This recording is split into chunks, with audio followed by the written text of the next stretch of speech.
wa kana irsaluhu bizalika ala ra'sil 40 sanatan. Okey.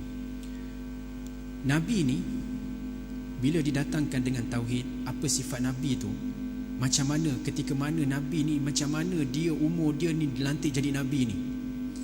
Okey, ijma' para ulama, jumhur ulama menyatakan Nabi ni dia umur 40 tahun tepat jadi Nabi.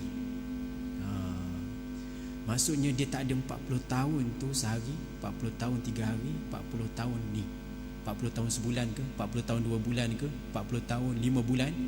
Sebab kadang-kadang tu kita tiba-tiba kita birthday kita ni, oh sekarang ni birthday aku, masuk dah 25 lebih 1 jam. Bila je Nabi ni ditaklifkan, disebut dalam kitab sirah, dalam sahih, dalam Sahih Sunan Sittah, bila sebut 40 tahun, dia 40 tahun tepat, jam pun tepat, tahun tepat, waktu tepat, 40 tahun betul. Malaikat Jibril turun kepada Nabi Muhammad SAW sampai ke wahyu tu. Jadi kita ni manusia ni bukan macam tu. Dan sebab itu cuma kita nak tahu kenapa Nabi tu dilantik ketika mana umur 40 tahun. Dan sebab itu kenapa Nabi tu dia tak umur 35, Ustaz, kenapa Nabi ni tak umur 38 ke, muda sikit ke 25? Ini 40 ni dah macam nak pencen dah ni. Okey. Kerana apa? Disebutkan di sini, disebutkan oleh muallif ni kitab ni, al-adatu al-mustamirratu fi mu'zamil anbiya au jami'ihim. Kerana apa? Kerana mu'zam, kerana kebanyakan para nabi yang diutuskan oleh Allah Subhanahu Wa Taala tu semuanya umur 40 tahun jadi nabi, jadi rasul. 40 tahun tu dah jadi rasul. Maksudnya sejak Nabi tu diturunkan, kebanyakannya, majoritinya dan memang aghlabiyahnya, kesemua Nabi itu diturunkan ketika mana umur dia 40 tahun.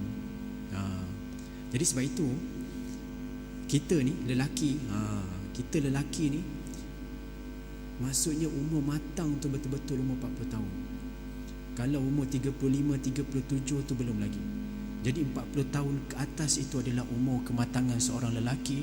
Dan pada waktu itulah Allah Subhanahu Wa Taala mentaklifkan satu benda yang berat. Mula-mula diturunkan Iqra' bismi rabbikal ladzi khalaq, kemudian diturunkan ya ayyuhal mudaththir qum fa'anzir, wahai orang yang berselimut, maka kamu bangun dan teruslah berdakwah.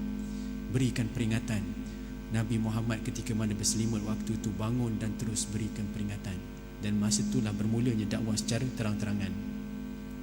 Dan sebab itu yang para jemaah yang dirahmati Allah Subhanahu Wa Taala, disebutkan di sini dalam hadis, ma nubbi'a nabiyyun illa ala ra'si 40 sanatan. Okey. Tidak akan dikhabarkan, diberitakan dia itu sebagai seorang nabi melainkan umurnya ala ra'si. Bila sebut ala ra'si 40 sanatan ni memang cukup 40 tahun tepat.